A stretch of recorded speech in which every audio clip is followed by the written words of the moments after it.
Yeah, believe in yourself, huh? Who else gonna believe in you? Who else gonna believe in you? Who else gonna believe in you? Believe in yourself. Hey everybody, get ready for episode 4 of the Manny Hall Show. We have Xposyur. She's back there somewhere. There she go. So, y'all better be ready. This is going to be action-packed. Going to deal with so many great topics tonight. It's going to be completely out of the box. You know how I do. So, get ready. Hold on to your seats.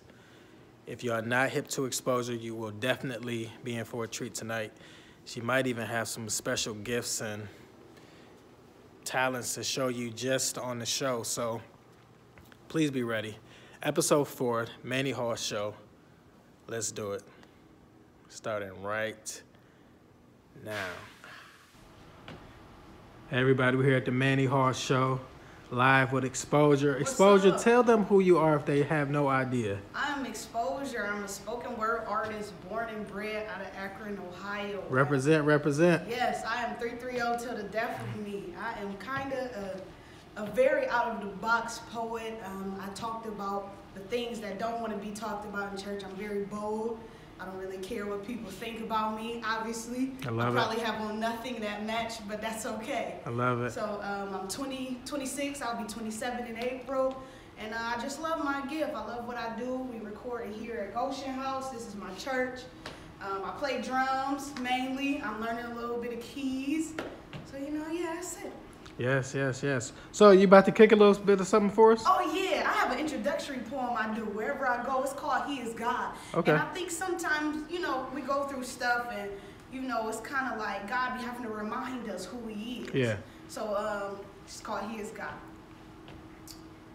If we tried to comprehend the mind of God, we'd spend a whole lifetime. He never asked us to figure Him out. He just instructed us to trust Him. Oftentimes, our praise and worship is dependent on what God has done for us. However, can we just worship God for a few seconds for who He is? Anybody want to worship Him for who He is? He is special, counselor, invincible, strong tower. He is power, sovereign, majesty, omnipotent, amazing, daddy. He is savior, marvelous, wonderful, strength, everything comical. He is wind, air, fire, love, stretched out on the tree. He is flesh torn out His back for you and me. He is gracious, awesome, merciful, healer, refreshing, faithful. He is Father, outstanding, magnificent, artistic, beautiful, intelligent. He is outstretched limbs, eraser of sin, maker of ways, payer of debt, ancient of days, protector. He is author, finisher, perfecter, the calm in the storm, clean slates rescuer. He is the ultimate supplier, everlasting provider. His name will forever be in demand, and His supplies are endless. Seated at the right hand, He is worthy, holy, righteous, dogmatic. He is joy, hope, peace, living water, life-giving, unique, sustainer, creator, lover. He steps in and out of time, gives sight to the blind. He's better to me than I've been to myself. He is sun, moon, stars, never forfeit a battle, never lost a war. He is day, night, and everything in between. He is poetry, words, the songs that I sing. He is patience. He is nails, hammer, wood. He is I should have been dead, but the blood could. He is supercalifragilisticexpialidocious. X, what you say? He is dead for 3 days and rose without decay. He is hiding place, bills paid, gas in my tank. He just is. He is God. So that's my introductory piece. I love it, I love it, I love it. Y'all give her a hand. The imaginary claps are out there. Right. So Xposyur, tell them more. Like, we really want to hear about you. Some people have witnessed how dope your poetry is. They just got a little bit of taste of it. But really, what's going on in your neck of the woods? It's 2017. We're transitioning to 2018. Yeah. Talk to them. Wow. Xposyur has come a very, very long way. Xposyur used to be a homosexual, full-blown stud, full-blown lesbian, just all of that, just out there, you know. And God is really, really changing my life, man. And it's so scary to me sometimes because I never thought I never thought I would really be in this position that I'm in. I had always envisioned the life I was living now, but never really thought it was obtainable. But, you know, God is just, he's blowing my mind in this season. The arts, really, poetry saved my life, and I tell that to whoever I'm speaking to at the moment. It really did. I've always been a writer, but I really didn't start writing for God probably till about 2009-ish. And I would always write on my walls at home. As a little girl, I would have oil pastels in my bedroom. I would write on my ceilings, on my walls, but it would always be like dark poetry from a very hateful, a very confused, you know, state. Yeah. So I was just like, you know, one day I had started going to a church, and I always give credit where credit is due, because Liberty Tabernacle was a very, very good piece of my my deliverance. So I give honor to Pastor and Sister Rizby and LT. I love them. But I did my first piece of poetry there, man. In 2010, I was so scared. Oh, wow. I was so scared. The poem that really set and jumpstart my career is the poem I never wanted to write. And it's called The Fight of My Life. And it was basically about my struggle with homosexuality. So I went up there scared, man. I was shaking all the way to the podium, man. But you know what? If you're going to do it scared. That's right. That's right. You can't have fear and faith. You know, like talk about that for a minute, because there's a lot of entrepreneurs, a lot of creative people, like dancers, singers, artists, painters, whatever. Business owners, they want to do stuff, but they're scared out of their mind. Man, look, you can't have both. You can't have fear and faith, man. Either you gonna do it, or God gonna find somebody else to do it at the end of the day. Listen, if they don't give you an opportunity, you go ahead and create one. That's right. It's never been a lane in my city for Christian spoken word artists, and I'm not sounding haughty or anything like that, but if they don't give you a lane, create one. That's it. At the end of the day, I never thought I would be in full-blown business. I'm opening up a clothing line, you know, a website, everything coming in 2018, and it's all because I took that first step. Now, sometimes when you jump, you don't know what your landing is going to be like, but you jumped anyway. That's right. At the end of the day, like, you got to take risks in business. Yeah. Or you'll never be successful. Like, you can't be like, God, I think you're going to do it.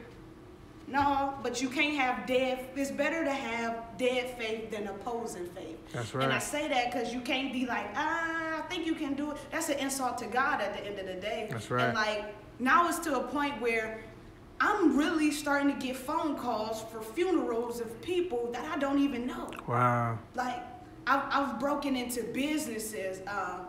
What did it used to be? First Energies, now Synchrony Financial. I've done poetry and business spots.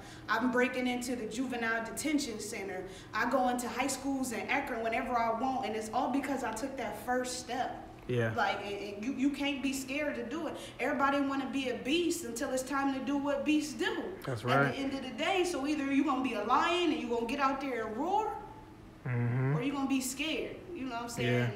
Yeah. It is what it is. That's about it. And that's really, really tough sometimes to have that mindset the way that you really need to be. And as hard as some people think they're working, sometimes they're making a lot of unproductive decisions because it's like they're doing busy work all for the sake of doing something, but it's not really profiting them anything. So, like, talk to those people that they might have this vision, this dream, and they've passed the place of being scared, but now they're just like, what do I do with all these ideas I have? Well, first of all, you know, Bible tells us, write the vision and make it plain. At the end of the day, for me, what helped for me, turn your plate down for one. Yeah. I mean, God will give you strategy and vision for the provision. You know what I mean? Like, okay, you got this idea, you stepped out, here it is, God, what's next? Start small. That's one thing for me. Okay. Like, I've been to a lot of places traveling doing poetry, and it's all because I've started small. That's right. So find a business, find something that's linked to your your mission or your vision for your company, especially if you don't have one of those before you get to trying to be out here and do anything. Yeah. Have you a vision and a mission or a message? Because Xposyur's message is simple. I introduce a real God to a real people. Or I introduce a problem-solving God to a problem-having people. Yeah. It's simple. That's it. Get out here in these streets. Go to networking events. You go to work 8 hours a day. Yeah. Get your tail out here after work and do what you need to do for your business. I love it. And have faith in yourself. That's another thing. Like, you got all of this. You ain't come this far to just come this far. You know what I mean? Like, if this is what God gave you, forget what everybody else think, even if they don't believe in you. Like, you got to believe in yourself before anybody else do. So. And that's so major that you said that. And I think that, you know, for a long time, Xposyur, I struggle with that same thing of really believing in myself. And it's like you can say to yourself, yeah, I think this is a good idea. I think this business idea might work. But when nobody else is believing in you, when you're out there trying to push a product, trying to push a service, trying to push your poetry, for instance, and then nobody wants to listen to you. Nobody's calling you. Nobody's texting you back. You're reaching out to people.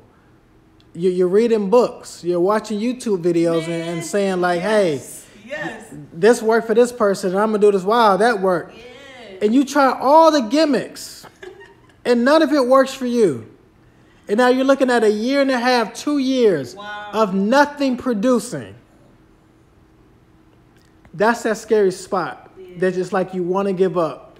You want to keep trusting God, but you don't see no God in sight. Yikes. Man. And that's like that's the part, I believe, of entrepreneurship that nobody wants to talk about. It's like that process, that grueling process. Everybody wants to talk about like, okay, I got this idea and I'm about to start this business. And then it's like, okay, now I'm at this spot where I blew up. But that in between, nobody's talking about that. Man, let me tell you something. Nobody can skip the process. Yeah. Like, if I could have skipped the process, gosh, I don't think it would be as anointed or as great or mean that much more when you reach, you know what I'm saying, the success. You know, nobody is exempt from suffering. And as far as those years, man, when you don't, for real, when you don't get no phone calls, you go through a season, you know what I'm saying? Like, for example, my seasons are fall and summer. I am completely busy in summer and fall. As far as winter and spring, it is very, very, very sporadic. Now, also use what you have at the moment. That's right. Like, I really thank God that he's given me multiple gifts, like playing and doing poetry, you know, because I understand, like, coming from a single parent home, like with you just living check to check, like it's not enough in between. So I thank God, you know, that I do have something to hold me in between. You know what I mean? But it was never always how it is now. I'm gonna tell you, the process sucked, but it's worth it. And it's always something in the Bible to help you. I don't understand why people say a situation ain't similar to mine in the Bible. That is absolutely a lie. Everything in there. Man, as far as the process go, John really was on the backside of the mountain for the longest. And it's a reason you have to be on the backside of the mountain until God is ready to present you in your time slot. So take that process. Don't try. It sucked. You gonna cry. I'm in the process right now. Seriously, before my event. You're gonna cry. You're gonna feel alone, but you're gonna also grow.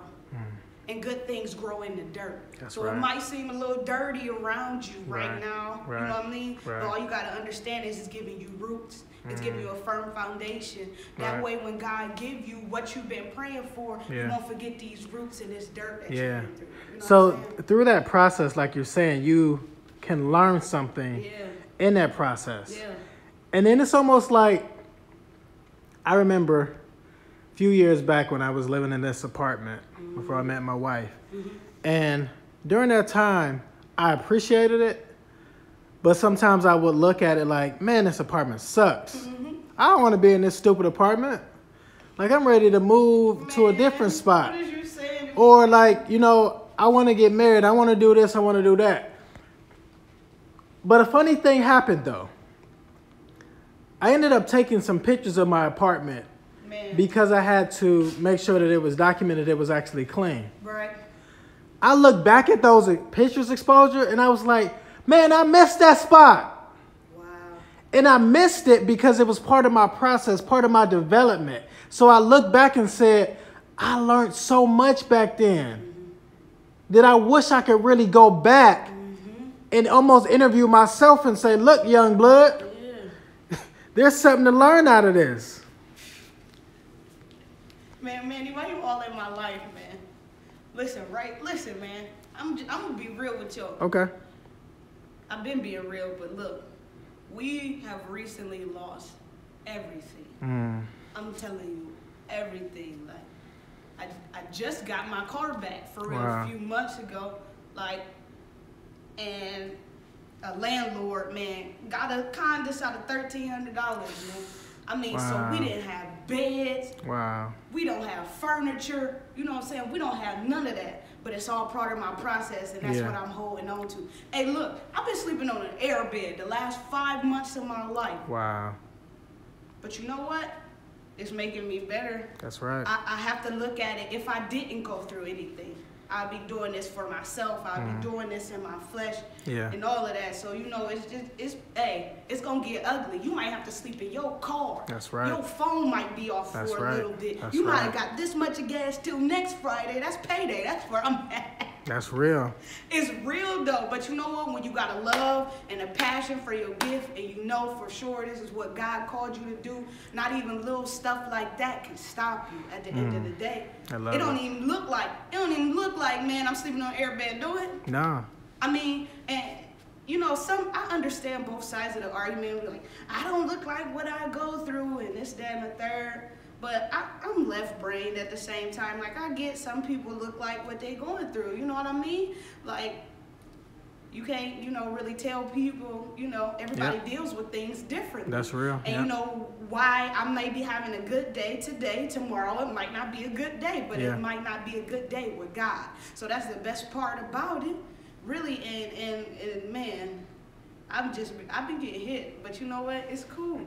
I ain't even tripping. I ain't sweating it. It is cool because, you know, it's like with all the adversity that us as entrepreneurs experience, nobody can touch our gift, though. Yeah.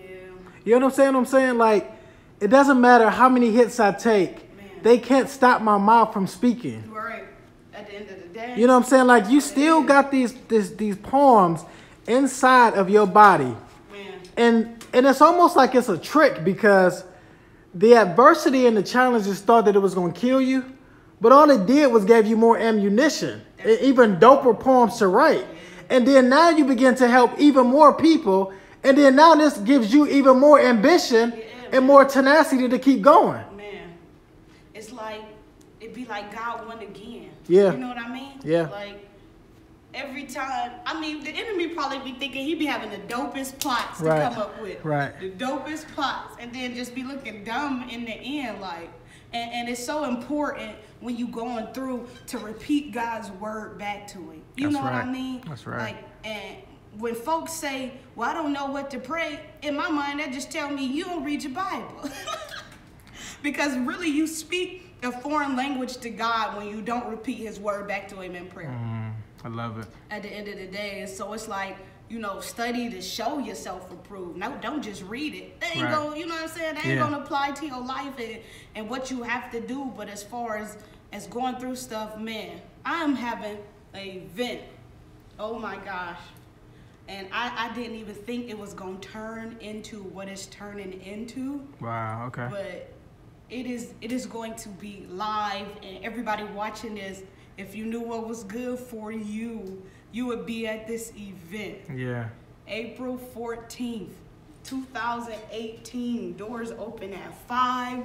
Show starts at 6. You need to be there at 4:59 because it is going down.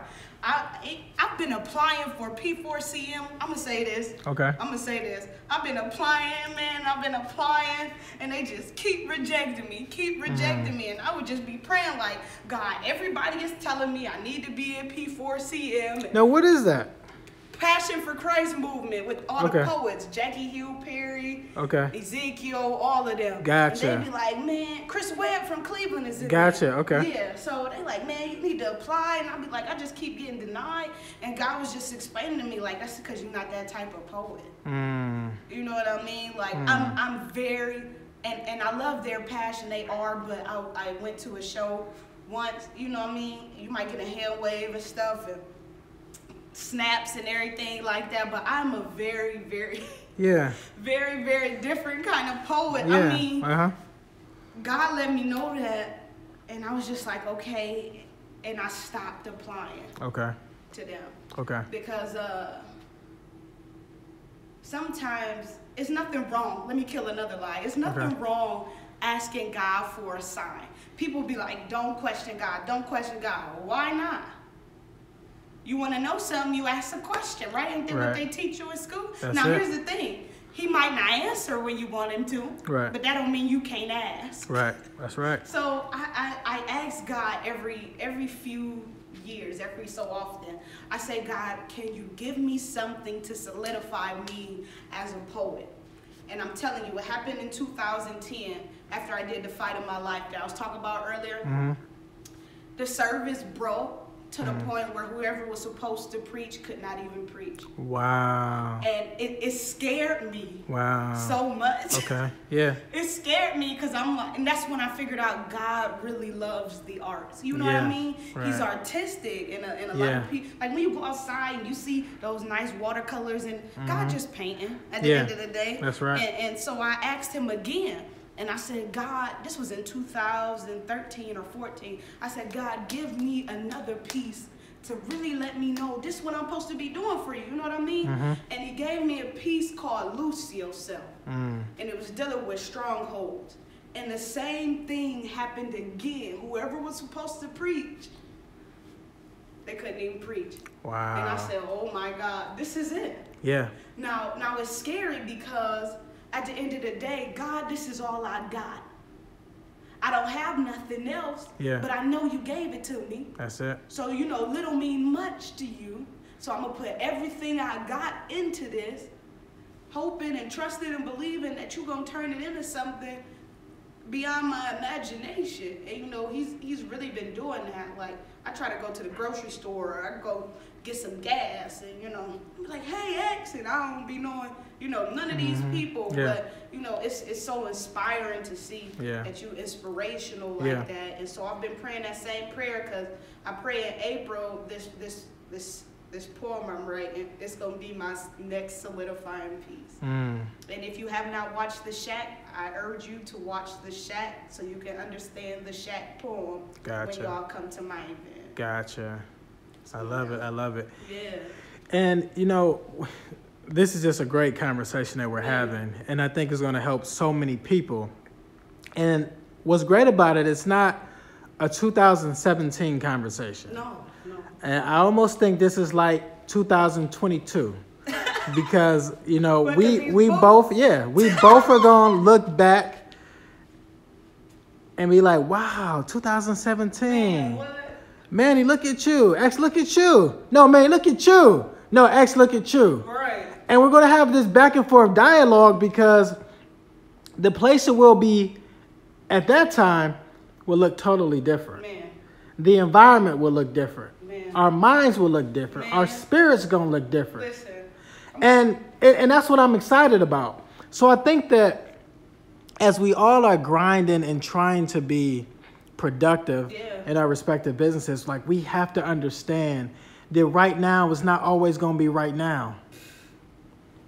That'll preach. Yeah. What you interviewing me for, bro? To be interviewing you. Yeah. I have to give credit to my pastor. Man, he is helping me change a lot. Pastor Eric and Pastor Amber, I love y'all. I don't think I've ever... Shout out to the pastors. Shout out to the pastors. GH, boy, we in here. don't think I've ever been challenged in every area of my life until now. You know what I mean? Yeah. Like, it's no place you can hide in here. You know what I mean? And everything is so different. Like, you know, everybody is in for a good bump. Obviously, I like a good bump. Every once in a while, I'm a musician. Yeah. I'm all for that. But it's not necessarily that kind of atmosphere in here. It is a much heavier, a much weightier atmosphere in here, and true conviction, really. Yeah. That'll move you to change, you know, challenge you to read, challenge you to a prayer life, to establish a prayer culture, you know, how to pray on target. I mean, it's just so much stuff that I learned that I have to unlearn. You know, one of our things is detox the church and reach the lost. Yeah. So, you know, everything that we've learned, you know, and I come from a Baptist background. Before I even got to LT, I was Baptist, but, you know, unlearning everything we've learned from Sunday school to everything like that, and learning, you know, new theology and doctrine. I mean, I don't even know how to describe how I'm feeling right now. No, I got you. It's good, you know. In order to gain something, you gotta lose something. Yeah. And so that's where I'm at right now. I'm gaining all of this, right, but I'm losing this back here. And yeah, sometimes you gotta deal with them type of emotions, yeah, letting people, letting places, letting things go in order to get, you know, what you really need to get from God in order to be successful. Like, I love it. He just not gonna hand you success and be like, oh, here. Right. No, because he already know what you gonna blow. What, your little first 10,000 when you get it. Trying you know to what tell I mean? you. Like that's Trying to not tell you. money And see, management. and that's an excellent point that you just made, because for a lot of us that are bad with money, Man. we really have to take a step back and ask ourselves, man, if God did give me 10 to 20 stacks, what would I do with that? Man. I mean, because if you look at the way that you just blew through your little tax refund. Okay, bands make her dance. Right. So it's like, so what you gonna do now with 10 to 20 stacks? For real. And the first answer to that question better be put your 10% in church. Say that. Put your 10% in church. Say that. That better be first. And then, for real, invest in you something. Yeah. You know what I mean? Mm-hmm. Like, you invest in all other people. And I really just got good with money, like 2016, 2017. Yeah. Like, it's not that I blew it everywhere, but I wasn't careful enough to manage it how I should have been managing it. But invest in some stocks, invest in some bonds. Gosh, invest your money, a timeshare, something, you know what I'm saying? Let it sit somewhere and accumulate, you know what I mean? Let the bank match you at the end of the day. You so quick to spend it, you know what I'm saying? Spend it and giving it is two different things. That's you know right. what I mean? Like, that's right. Wealth is cool, you know what I'm saying? But you're defined by what you get. That's you know right. what I'm saying? That's why the Bible tells us, you know, for the love of money is the beginning of all evil. You know what I mean? Like, you love it too much, you go end up doing the wrong thing with it. You know what I mean? That's right. So, I mean, invest, man. If you think about it, if you would have invested in Bitcoin 10 years ago, you would have been $140 million richer by now. That's right. You know what I mean? Like, and I hate to say it this way, but black people, we don't do it. We could be drug dealers all day, 10 a G, 20 a G and a half, whatever. Yeah. You got all these bands in your pocket, my G, but you ain't got no life insurance. That's right. And you out here slanging and you get shot and you got, what, $10,000 in your car, but you can't pay $26 a month for some life insurance? Like, come on, like. And then everybody, I get it, you know, the injustice and everything. Don't get me going. Look, I'm a newly born activist. I hear you. I hear you. I'm a newly born activist, you know what I mean? And all this white on black crime, I get that. Yeah. I really do. Police brutality is a terrible thing right now. Right. But at the same time, we killing each other too. Over $20. Yeah. You smoked my blunt. You had sex with my girlfriend. You know what I mean? Yeah. Like, why? Right. Is that stuff really important? And you're missing out on an important thing every day. And that's the person who wake you up. That's right. I love it. But you don't want to invest no money. Like, I I love just it. be like, okay. But I have compassion for them because I was at their mentality at some point in my life too. Like, which is why I love people my age. You know, real soon I'm gonna be dealing with 18 to 35-year-olds in our church. You know what I mean? Like, I would love to pour into them just everything that I know, everything I've learned, Right. you know, throughout my journey. Just to let you know, you don't have to, you know, take the road I have. Like when I was in college, listen, go to school, okay?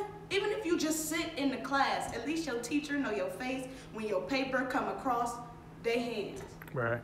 You know what I mean? Like, and I didn't do everything right when I was in school. You know, I didn't know too much about financial aid, going to college and everything. But, you know, I ended up not graduating. I don't want that for some of these kids out here. Yeah. You know what I mean? Like, and they don't teach you financial success in high school. Like, we was taking all these classes that we don't even need. Like, government and economics. Teach me how to write a check. Teach me how to balance my checkbook. Yeah, that's real. You know what I mean? But we gotta have AP literature and physics, and man, that ain't helping me pay no bill. Chemistry is not helping me pay no rent at the end of the day. But I really want people to be better. That's all I want. If I can inspire one person, then I feel like I've done my job. I really have. I love it. So let's take a step back from when you were young, and I don't know what that age was when you decided, hey, I want to do this poetry thing. Yeah. Like, what gave you that inspiration? What poem was it? Was it an influencer in your life during that time? I had maybe a year or so into attending AOT. And I was involved with Voices of Testimony up at Kent State. That's where I went for a little bit. Shout out old school VOT. I have no clue about their VOT now, but you know, I'm still VOT, altos all day. Right. But anyway, it was up there. We had a prayer room. Okay. And that was back when VOT was just like everybody was on fire. Prayer room, class, prayer room. You know what I'm saying? Rehearsal. You know, and his presence was really be moving.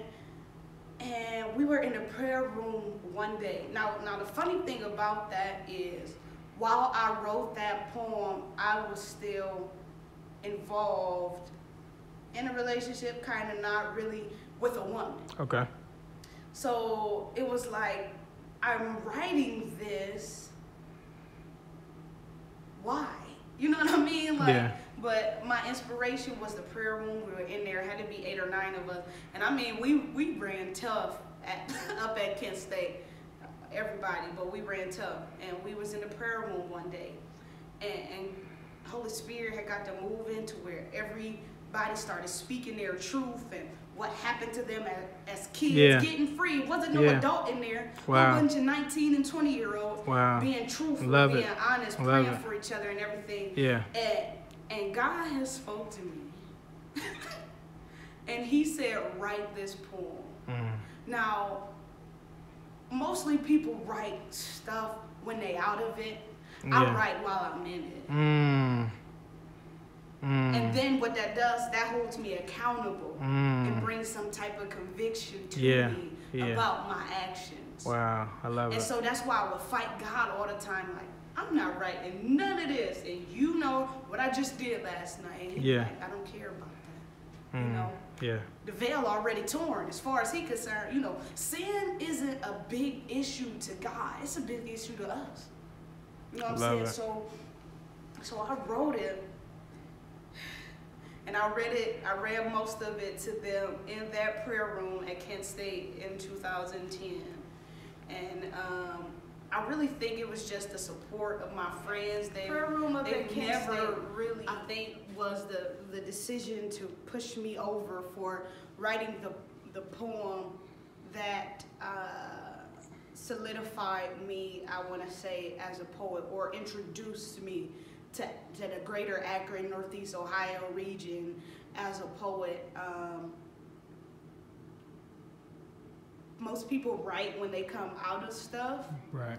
But I write while I'm in stuff. I love it. So, you know, God was we was in a prayer room, and shout out to Voices of Testimony, all of that, but We were in a prayer room up at Kent State. Myself, gosh, DC, Victoria, Tisha, Eric. I think Duck was there. Shout out to Duck, whoever you are. I don't even know who you are, but shout out, Duck. Tiffany, man, I'm telling you, we rock thick at Kent State. We rock thick. So we were all in the prayer room. We was just, you know, it was no adults. It was just a whole bunch of 19 and 20 and 21-year-olds just, you know, Holy Spirit got to move into the fact where everybody got to spill in their truth about everything that they've ever lied about or felt ashamed or embarrassed about, you know, molestations and all of that. So, you know, it was just like, it was coming to light. And we was just praying for each other. And, you know, I looked at the papers, man, because I was just going to write it and ball it up. In all honesty, I was going to write it, get it out of me, and ball it up, and never do it. But I read it. I read a piece of it to them. And they said, oh, man, that got to get done. That got to get done. And so it was just basically my testimony of how God was just delivering me from the whole process of being, you know, gay. Like, and I really thank God because I could have had so many diseases, like from sleeping with women that was sleeping with men. You know what I mean? Like, and praise be to God that I've never experienced one. I love it. Like, like he must have, you know, he already CON before the beginning, so he must have knew I was gonna get it together sooner or later. But I would definitely say that prayer room. And just the encouragement from my girls, from my friends, you know, from my cousin who is now my pastor. Yes. But just, man, I think that's what pushed me over the edge. And I'm like, either I'm gonna do it or I ain't. I love it. And I was worried about what will people think of me. Yeah. Will people think I'm weird? You know, will people not, you know, try to shy away from me because they think, you know, I got cooties or something. You know, but I'm telling you, I trembled, almost threw up the whole way to the podium, but I did it scared, and so that was that. That was that. Okay. Well, I have definitely enjoyed my self-exposure tonight. Like, this is so dope. You definitely got to join me again for another interview at some point, because we got so much more to discuss. But you know, we have definitely went over on time. So my video editing software just like, bruh. Listen, I want to do a giveaway. Yes, yes.